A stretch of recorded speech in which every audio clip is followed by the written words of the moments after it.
आपके साथ में श्वेता गर्ग और आप देख रहे हैं एबी स्टार न्यूज और वक्त हो चला है देश दुनिया की तमाम बड़ी खबरों का।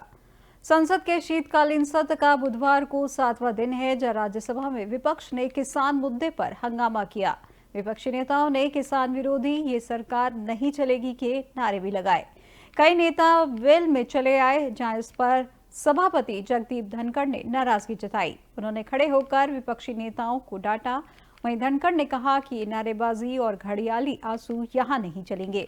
आपके लिए किसानों का हित स्वार्थ के लिए है। वहीं लोकसभा स्पीकर ओम बिरला ने सदन में विपक्षी सांसदों के संसद गेट पर प्रदर्शन न करने की अपील की। स्पीकर ने कहा कि उन्हें कई महिला सांसदों की शिकायत मिली है, जो उन्हें कई दिक्कतों का सामना करना पड़ता है। दरअसल अडानी मुद्दे पर इंडिया ब्लॉक के नेता मकर द्वार पर प्रदर्शन कर रहे हैं।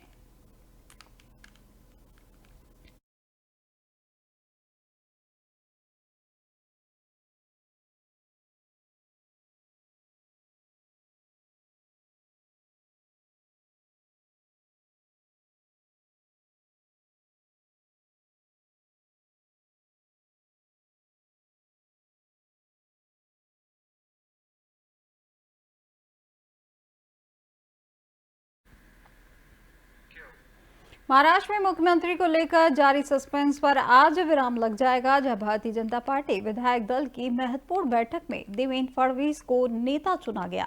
बता दें कि महाराष्ट्र विधानसभा चुनाव 20 नवंबर को हुए थे, जहां सूत्रों के मुताबिक अजीत पवार और एकनाथ शिंदे महाराष्ट्र सरकार में उप मुख्यमंत्री पद की जिम्मेदारी संभालेंगे।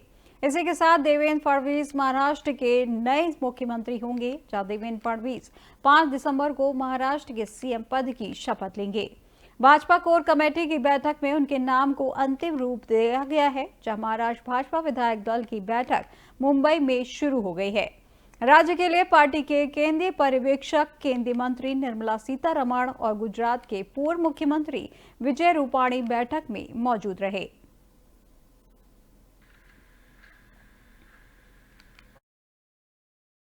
अनप्रेसिडेंटेड, अनपैरेलल्ड इस प्रकार का मैंडेट महायुति को मिला।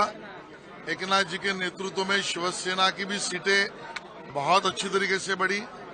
अजीत दादा पवार के नेतृत्व में राष्ट्रवादी कांग्रेस की सीटें भी बहुत अच्छी बढ़ी और भारतीय जनता पार्टी को जो यश मिला है, ये स्ट्राइकिंग रेट ऐतिहासिक, हिस्टोरिकल है। माननीय देवेंद्र जी के नेतृत्व में हम सब ने चुनाव लड़ा। माननीय नरेंद्र मोदी जी, माननीय अमित भाई शाह, माननीय नड्डा जी, इन्होंने हमको मार्गदर्शन दिया। आज भारतीय जनता पार्टी के विधिमंडल गठ के नेता के रूप में एक मत से, सर्वानुमत से देवेंद्र जी का चयन हम सब लोग ने मिलकर किया और आगे अभी सत्ता स्थापना का दावा भी करेंगे। लोकसभा में विपक्ष के नेता राहुल गांधी के संभल दौरे से पहले ही दिल्ली यूपी बॉर्डर छावनी में तब्दील हो गया है, जहां उत्तर प्रदेश पुलिस ने यूपी गेट पर ही कड़ी सुरक्षा व्यवस्था की है। सड़क पर बैरिकेडिंग की वजह से लंबा जाम लग गया है, जहां यूपी गेट पर दोनों तरफ जाम है। क्रॉसिंग पर कांग्रेस महासचिव संगठन केसी वेणुगोपाल ने एक्स पर पोस्ट कर लिखा कि नेता प्रतिपक्ष राहुल गांधी और प्रियंका गांधी के नेतृत्व में संभल जा रहे हमारे प्रतिनिधिमंडल को गाजियाबाद में यूपी सीमा पर रोक दिया गया है। उत्तर प्रदेश सरकार ने हिंसा में मारे गए लोगों के परिवारों से मिलने से लोकसभा के नेता प्रतिपक्ष को क्यों रोका? जिस व्यक्ति ने इतना दुख और क्षति झेली हो, उसके साथ खड़ा होना मानवता का मूल मंत्र है।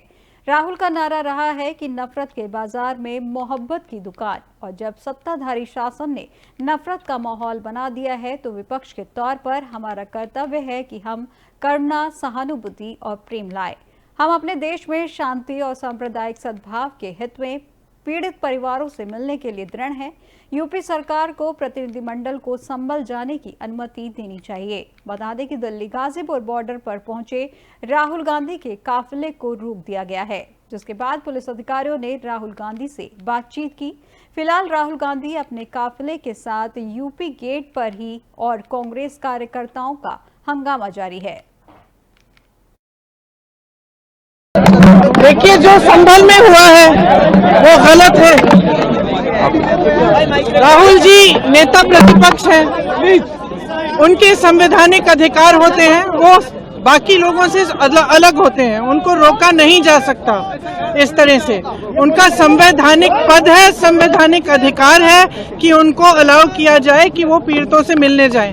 उन्होंने ये भी कहा कि मैं अकेला चले जाऊंगा, यूपी की पुलिस के साथ मैं अकेला चले जाऊंगा, मुझे अकेला ले जाइए। वो भी करने के लिए तैयार नहीं है। पुलिस वालों के पास कोई जवाब नहीं है। शायद उत्तर प्रदेश की स्थिति क्या ये है कि आप इतना भी नहीं संभाल सकते, तो फिर आप इतना गर्व से क्यों कहते हैं कि लॉ एंड ऑर्डर आपने संभाल रखा है यूपी में? तो नेता प्रतिपक्ष है, उनका संवैधानिक अधिकार है, उनको मिलना चाहिए, उनको इजाजत देनी चाहिए थी जाने की। नमस्कार, हम संभल जाने की कोशिश कर रहे हैं, पुलिस मना कर रही है, अलाउ नहीं कर रही है। एज एलओपी मेरा अधिकार बनता है कि मैं जा सकता हूं, मगर तब भी वो मुझे रोक रहे हैं। मैंने कहा है कि मैं अकेला जाने को तैयार हूं, पुलिस के साथ जाने को तैयार हूं, मगर उन्होंने वो भी बात एक्सेप्ट नहीं की और अब कह रहे हैं कि कुछ दिनों में अगर हम वापस आएंगे तो फिर वो हमें जाने देंगे। ये एक्चुअली जो एलओपी के अधिकार हैं उसके खिलाफ है, मुझे अलाउ करना चाहिए। कॉन्स्टिट्यूशन है ना,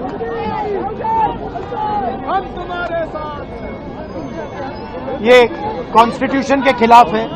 हम सिर्फ संभल जाना चाहते हैं, देखना चाहते हैं वहां क्या हुआ, लोगों से मिलना चाहते हैं, मगर हमारा जो कॉन्स्टिट्यूशनल अधिकार है, मेरा जो कॉन्स्टिट्यूशनल अधिकार है, उसको मुझे दिया नहीं जा रहा है। तो यही है, नया हिंदुस्तान है, कॉन्स्टिट्यूशन को खत्म करने का हिंदुस्तान है, अंबेडकर जी के कॉन्स्टिट्यूशन को खत्म करने का हिंदुस्तान है।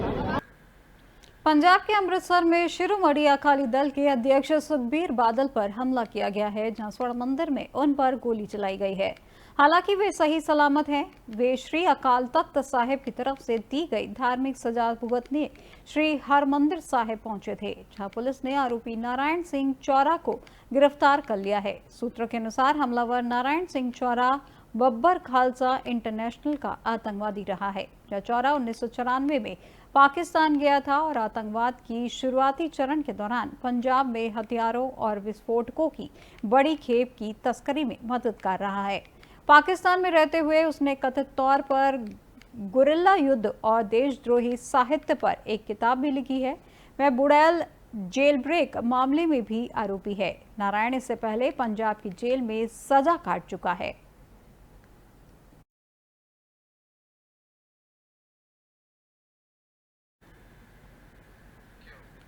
स्वर्ण मंदिर में सुखबीर सिंह बादल पर गोली चलाए जाने पर आप सांसद राघव चड्ढा का बयान सामने आया है, जहां अपने बयान में उन्होंने कहा कि हम इस घटना की कड़ी निंदा करते हैं। हिंसा और इस तरह के हमलों को सभ्य समाज में कोई स्थान नहीं है। वही भगवान की कृपा से सुखबीर बादल को कोई चोट नहीं आई और वह सुरक्षित है। मैं पंजाब पुलिस का भी धन्यवाद करता हूं कि उन्होंने हमलावर को घटनास्थल पर ही पकड़ लिया और सुखबीर बादल को बचा लिया। पंजाब पुलिस सभी पहलुओं की जांच कर रही है। जांच में जो भी सामने आएगा पंजाब पुलिस आपको बताएगी।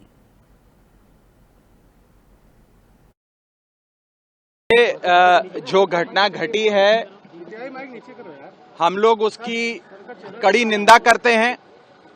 एक सभ्य समाज में कहीं पर भी वायलेंस की और इस प्रकार के हमलों की कोई जगह नहीं है।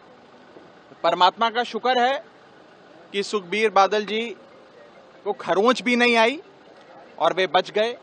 मैं इसी के साथ साथ पंजाब पुलिस का भी शुक्रिया अदा करता हूं कि उन्होंने मौके वारदात पर उस शख्स को जिसने हमला किया उसे पकड़ा और सुखबीर बादल जी को बचाया।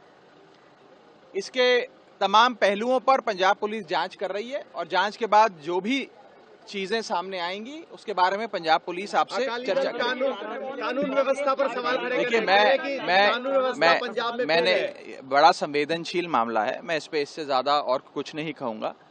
जहां तक कानून व्यवस्था की बात है, ये तो पंजाब पुलिस ने ही एक सक्सेसफुल मैं कहूं स्ट्रैटेजी के तहत बचाया और ये इंश्योर किया कि उनको खरोंच भी ना आए। तो मैं तो बल्कि पंजाब समाजवादी पार्टी प्रमुख अखिलेश यादव का बयान सामने आया है, जहां अपने बयान में उन्होंने कहा कि प्रशासन ने भाजपा के इशारे पर इस घटना को अंजाम दिया है। किसी भी पार्टी के नेता को वहां जाने नहीं दिया जा रहा। वे क्या छिपाना चाहते हैं? प्रशासन की भाषा देखिए। क्या लोकतंत्र में अधिकारियों को इस तरह का व्यवहार और भाषा की अनुमति दी जा सकती है? पता नहीं वे 10 तारीख तक क्या क्या छिपाएंगे और कितना दबाव बनाएंगे। उत्तर प्रदेश में भाजपा सरकार में पुलिस सिर्फ लोगों को फंसाने का काम कर रही है, न्याय दिलाने का नहीं। वहीं स्वर्ण मंदिर में सुखबीर सिंह बादल पर गोली चलाए जाने पर उन्होंने कहा कि बहुत दुखद है, इस तरह की घटना नहीं होनी चाहिए। सुरक्षा के पर्याप्त इंतजाम होने चाहिए। जहां भी इस तरह के आयोजन हो वहां सुरक्षा मिलनी चाहिए। भारतीय जनता पार्टी की सरकार छिपाना क्या चाहती है? पहले दिन से ही इस बात को सबने कहा है। समाजवादी पार्टी का भी यही मानना है और समाजवादी पार्टी के साथ साथ आम जनता का ये मानना है, जो कुछ करा धरा है सब भारतीय जनता पार्टी के इशारे पर वहाँ के प्रशासन ने ये घटना की है। जब एक बार सर्वे के लिए सब सहमत थे, सबने सर्वे कराया, आप दोबारा सर्वे इसलिए कराने गए कि झगड़ा नहीं हुआ। जो लोग नारे लगाते गए उनके खिलाफ क्या कार्रवाई भारतीय जनता पार्टी ने की है? किसी भी दल के नेता को ये जाने नहीं दे रहे। आखिरकार छिपाना क्या चाहते हैं? और प्रशासन की भाषा देखिए, उनके जो अधिकारी हैं, क्या लोकतंत्र में क्या इस तरह का व्यवहार और भाषा हो सकती है अधिकारियों की, जिस तरह की भाषा और व्यवहार का इस्तेमाल हो रहा है वहाँ पर? प्रशासन कह रहा है कि एक डेट बताई गई 10 तारीख, उसके बाद जाएं, उसके बाद तक जाना है। अच्छा, 10 तारीख तक जाने क्या क्या छिपा देंगे? जाने कितना दबाव बना देंगे लोगों पर? आपके पास वो वीडियोज होंगे जहां पर प्रशासन दबाव बना रहा है कि ये भाषा बोलिए, ये बताइए। आप प्रशासन ये बताएगा कि ये बोलना पड़ेगा पीड़ित को? देश दुनिया की तमाम बड़ी खबरों में फिलहाल बस इतना ही, और जानकारी के लिए देखते रहिए एबी स्टार न्यूज। नमस्कार।